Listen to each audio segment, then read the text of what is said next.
রোদে পুড়ে মোর গায়ের চামড়া শুকায়। আর শিয়াল তুই তুলিস কিস্তির টাকা, কিস্তির টাকার অত্যাচারে ক্ষেতর শান্তিতে কাম করার ফাং না। বিয়ান বেলায় যে ভুইতে আসি বসে আছিস, ওদিকে কিস্তিওয়ালা বাড়িতে আসি বসে আছে। কিস্তির টাকা কমরত পেছে তুলে হবে, টাকা বাইর কর বানর। এই শিয়াল, তোর গুষ্টিক মারং মুই। কিস্তির 50,000 টাকা তুলিয়া তোর শিয়াল বাইক দিছিস ব্যবসা করার জন্য, আর মুই কিস্তি দিমু শখ টাকা কি মোর ভাইক দিছুং, তুই বানরও তো অর্ধেক নিছিস। তোর ভাগের কিস্তির টাকা তুই দে, মোর ভাইয়েরটা মুই দিমু। তুই তো মোর ক্ষেতের ফসল চুরি করিয়া তোর ভাইয়ের কিস্তি শোধ করিস। শিয়াল, এক ঘুষি দিয়ে পেটের হাড্ডি ভাঙি দেম। তোর ক্ষেতত কি আছে রে বানর? মোর ভাই ওদিক থেকে মুরগি চুরি করে কিস্তির টাকা পাঠায়, তুই তোর ভাগের টাকা বাইর কর।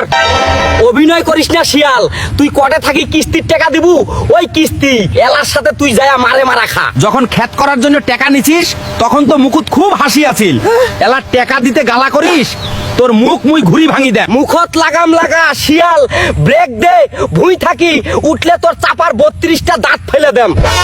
হয় আজকে তোর একদিন, না হয় মোর একদিন। কিস্তির টাকা মুই আজকে এই ক্ষেত থাকি নিয়ে তবেই যাম। মেজাজ গরম করিস না, ভুই থাকি উঠলে 1.5 হাত জিবা বাইর করে ফেলাম।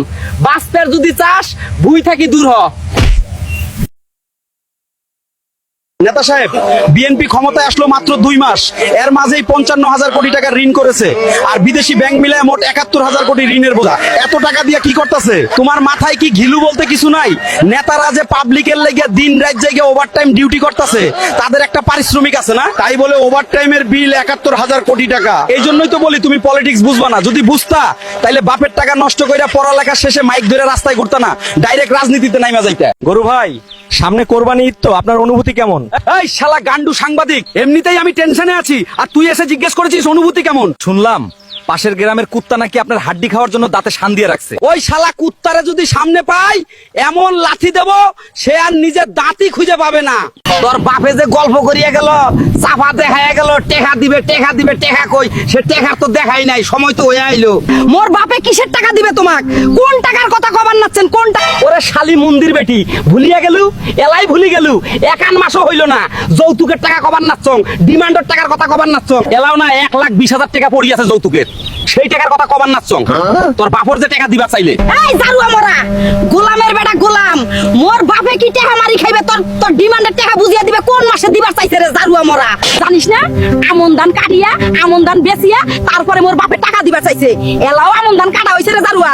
এই শালি মন্দির বেটি, গালা ফাটাস না রে, গালার ঢন্ডর কিন্তু ছিঁড়ি ফেলে দিম। তোর বাপের বাড়ি তুই যা, যতদিন আমন ধান কাটা হয় নাই, আমন ধান কাটিয়া যতদিন বেচাই নাই, যতদিন তুই টাকা আনবুন নহিস যৌতুকের 1,20,000 টাকা, ততদিন তুই তোর বাপের বাড়ি থাকবু। জুয়া খেলার নেশা উঠছে তোর না? মোবাইলত তুই ক্যাসিনো খেলাবু, যার কারণে টাকার জন্য মোর উপরে অত্যাচার করবার নাচ্ছিস। মোর বাপ যে তারিখে টাকা দিবার চাইছে সেই তারিখেই মুই যায়া টাকা আনিম। এই বাড়ি থাকি কোনো ঠেনে মুই যাবার নং। তোর কপালত দুঃখ আছে রে শালি মন্দির বেটি, তোর কপালত যে দুঃখ আছে, তোর কপালত অশনি ঢুকছে, সেটা মুই টের পাবার নাচ্ছং। আসিয়া যেন তোর মুখ দেহং না। টাকা যদি না আনিস, আজকে হয় তোর একদিন, না হয় মোর একদিন। এই আগেনু ভালোই ভালোই টাকা আনবু 1.5 লাখ। ও শিয়াল ভাই, বাজারত কি আগুন লাগিছে নাকি? বেগুনের দাম শুনিয়া তো মোর মাথা ঘুরি পড়িবার নাকছে রে ভাই। আরে বানর মামা, মুখ দোষ দিয়া লাভ নাই। রাস্তার যে ঘাটে ঘাটে চান্দা দেওয়া নাকি, ওগুলা কি মোর বাপের পকেট থাকি যাইবে? এই যে কাউয়া নেতাগুলা দেখেন নাই, রাস্তায় ভ্যান গাড়ি দেখলেই চান্দা তোলে। চান্দা দিতে দিতেই তো বেগুনের দাম ডবল হয়ে যায়। ওরে বাপরে, এই কাউয়া নেতারা তো এলা আকাশ হতরে, মানুষের রক্ত চুষিয়া চান্দা খায়া খায়া পেট মোটা করে ফেলাইছে। ওই দেখেন মামা, ওই যে উঠে বসে আছে, ভ্যান গাড়ি দেখলেই ঠোঁট দিয়ে চান্দা গাড়ি নেয়। আমরা গরিব মানুষ কেমনে বাঁচিম কন? এ তো নইলে তো না খায়া মরা নাকবে রে ভাই। এই বাজারও তার আইসপার নং, কাঁচা মাল তো এলা সোনার চাইতেও দামি হয়ে গেছে। বাজার থেকে কিছু কিনার দরকার নাই মোর, মুই চললুম বাড়িত। এলা থাকি নিজের বাড়ির ছাদত লাউ আর কুমড়া আবাদ করিম। কাউয়া নেতার গোষ্ঠী কিলাই, বাকি বকে আর গোষ্ঠী মারং এরে। বাকি দিতে দিতে দোকান মোর চাঙ্গত উঠি গেছে, দোকান মোর হং হঙ্গা, দোকানত কোনো মালে নাই। ভালো আছেন বাহে সলিমুদ্দিন চাচা? একটা ডার্বি সিগারেট দেন তো বাহে। সিগারেটের যে নেশা উঠছে না, ভাত খাইলে সিগারেটের নেশা ওঠে। বিয়েন বেলায় আসিয়া মাথা খান মোর গরম করিস না। মোর দোকানত কোনো সিগারেট মিগারেট নাই। 3-4 হাজার টাকা যে বাকি থুছিস, এই টাকাগুলা কই তোমার টাকা কি মুই মারি খাইছং না তোমার দোকানত বাকি খাইয়া মুই পলাইয়া গেছং এক না ঠেকাত পড়ছং যার জন্য টাকা দিতে দেরি হবার নাই গেছে তোমরা যেভাবে কথা কবার নাই গেছেন তাতে মনে হয় মাংনাই মাইনসক সিগারেট দেন এই যে টাকা নেন সিগারেট দেন হয় এই জন কাস্টমার মুই চাং নগদ নগদ বাকি বকে আর গুষ্টি মারং না বাকি আর বেসপান নং নগদ দিবেন নগদ দিয়ে যাইবেন তোমরা তো সাংঘাতিক লোক বাহে সলিমুদ্দিন চাচা জীবনেও কারো 4 আনা পয়সা মারি দিলুম না 2-1 দিন দেরি হইছে জন্য তোমরা সিগারেট বাকি দিলেন না খারাপ কথা কি রে 3-4 হাজার টাকা তুই বাকি থুছিস এক পয়সাও দিস নাই 4 মাস থাকি মোর টাকা পড়ি আছে আর তুই বাকি খাবার আসছিস দেখেন এই জায়গার যত দোকান আছে সব দোকানগুলাই হালখাতা করে বিরিয়ানি খিলায় মিষ্টি খিলায় তোমরা কয়বার হালখাতা করছেন বাহে ওরে শালিমন্দির বেটা হালখাতা মারাছিস বাকির টাকা এমনিতে দেন না আবার হালখাতা মোর চোখের সামনে থেকে দূর হ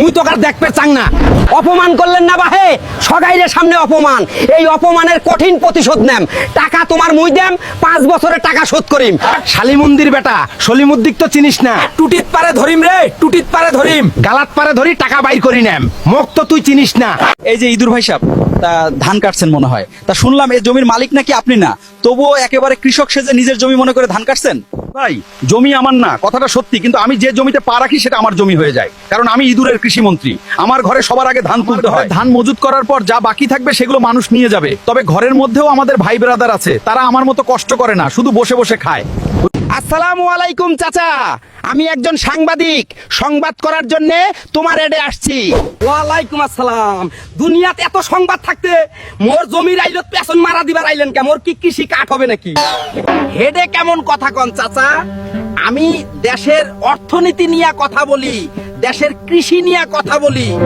দুনিয়া তার কোনো খবরই নাই কামলা খাড়াক নিয়ে খবর করবেন এই কামলা খাড়ারে এডে পেছন মারা দিবার আইলেন না না না না চাচা এভাবে বলা যায় না তা আবাদ এবার কি রকম হইছে আবাদ আর কি রকম হবে সারের দাম বাড়ে দাও তেলের দাম বাড়ে দাও ধানের দাম কমে দাও আর গরিবের হগাই বাঁশ দাও কে চাচা এই বাঁশ ঢুকি দিবে কে চাচা এইটা তো বুঝলাম না চাচা মনের দুঃখে শ্যালো মেশিন কিনলুম শ্যালো মেশিন কিনে আরেক জ্বালাত পইলুম যখন শ্যালো মেশিন কিনলুম তখন তেলের দামও বাড়ি গেল সবাই গরিবের পেছন মারবার চায় আমি তো দেখতেছি যে শ্যালো মেশিন দিয়ে আপনি আবাদ করছেন শ্যালো মেশিন দিয়ে ভুই বাড়িতে পানি দেন আর কারেন্টের ভাই বিদ্যুতের সম্পর্ক কি কারেন্টের ভাই বিদ্যুতের ভাই কারেন্ট খালি যায় আর আইছে ধানত তো পানি দেওয়া লাগবে ধানত পানি না দিবার ভাই শখ ধানে পাতান হয়ে গেছে